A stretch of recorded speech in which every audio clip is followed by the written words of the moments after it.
next harmony that is going to populate all of the keys on this keyboard is the fifth, the 1.5, which we discovered right now, right? The root. Now it's 1.5 times. Now the 2x. After getting these three strings, the x, the 1.5x, the 2x, anything is possible. Now I'm going to demonstrate to you the circle of fifths, which populates all of the keys on this keyboard. You have x, all right?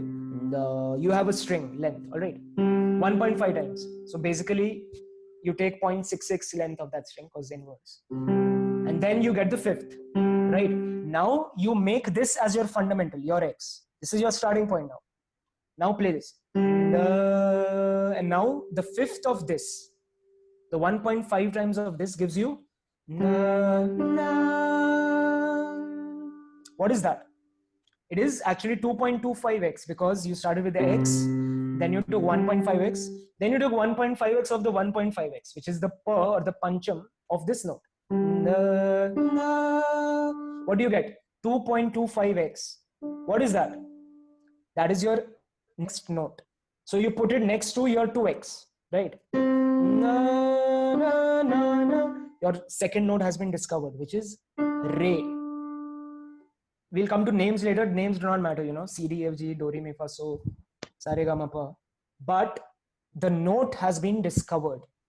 And now you can continue this cycle on and on. If you get too high, you just bring it down to the lower octave by doubling the string length. That's easy. And using that, you can populate all of the same octaves of the same note, you know. All of these are octaves of the same note. Here, from here we start again. 2.25x, 1.5 times of that gives you this is your dha. 1.5 times of this. This gives you ga. 1.5 times of this. This gives you ni. Ni I'll bring down because I can't sing much higher. 1.5 times of this gives you your first black key. How did they know it was a black key? Is because after discovering this, they found we have to put it between. So don't worry about that. But basically, imagine this as a linear graph where your notes have been plotted. You get 1.5 times of that, 1.5 times of that, 1.5 times of that, 1.5 times of that, and so on and so forth. Right? And this is a circle. Why? Because keep an eye on this now. Let's call this the C. All right. I will take the fifth of this. I will take the fifth of this. I will take the fifth of this. I will take the fifth of this. I will take the fifth of this. Now I'll bring this down to the lower octave.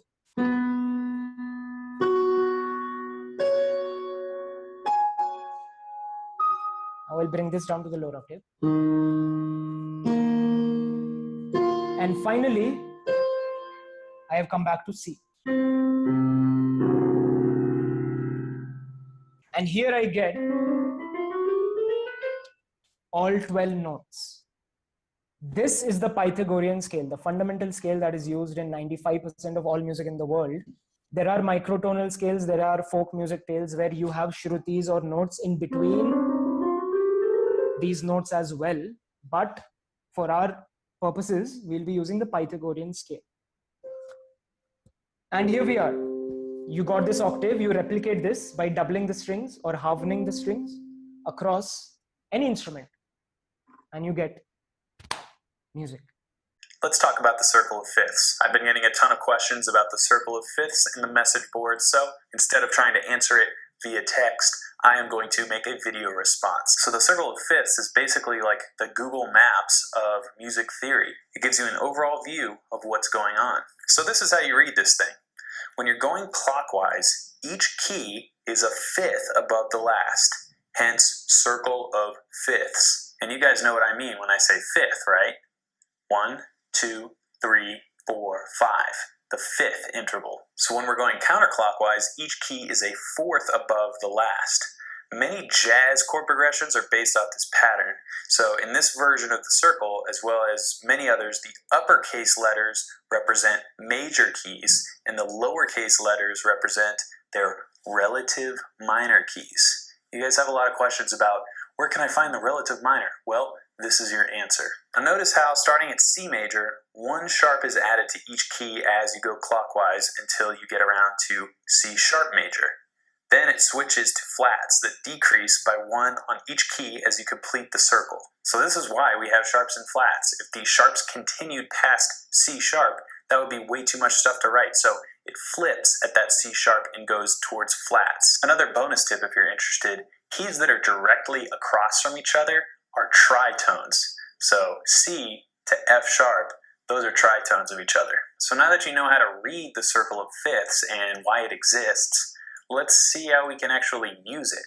Now you've seen these Roman numeral symbols before. When you look at these Roman numerals and you analyze different notes in a key or different chords in a key, that is called harmonic analysis. So if we see a nice simple chord progression, 1, 4, 5, 1, you can take the circle of fifths and create that chord progression in any key you want to. So 1, 4, 5, 1 in the key of C would be C, F, G, C. A 1, 4, 5, 1 in the key of E would be E, A, B, E. A 1, 4, 5, 1 in the key of A flat would be A flat, D flat, E flat, A flat. So patterns like these are what make the circle of fifths interesting. Not only can you figure out any chord progression in any key, but you can take this knowledge and create your own chord progressions by experimenting with various different patterns. So maybe you've heard all these things about this big, crazy musical concept called the circle of fifths. It's basically the most important musical invention since the tambourine. But if you don't know how to use it, it could actually be a little confusing finding ways to really apply it. It's like a spoon. Like, what are these things even for? So the way I like to use the circle of fifths is to make really creative chord progressions. So if you're a new piano player, maybe you've seen some of our lessons on the 1, 4, 5 progression. In this case, I'm just playing in the key of C, and my C chord becomes my 1 chord, my F chord becomes my 4 chord, and my G chord becomes my 5 chord. And there's just millions of songs that are written with those 3 chords. But what if I told you there's another way to think about how chords move together? To explain this, let's look at our 1 chord and our 5 chord. So C and G. The 1 chord and the 5 chord are like 2 peas in a pod. You hear it all the time in classical music like this.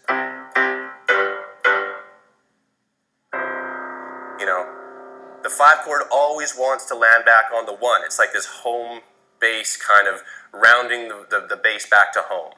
But we could actually keep going with that 1, 5 chord movement around the circle of fifths, and it makes a whole other type of chord progression. So you could start at your 1 chord, just start in C, you can move up 5 notes to G, you can move up 5 more notes to D, and then you can move up 5 notes even further to A, and it just becomes this really cool movement of chords that just keeps on cycling. You can go through the whole circle with that kind of movement.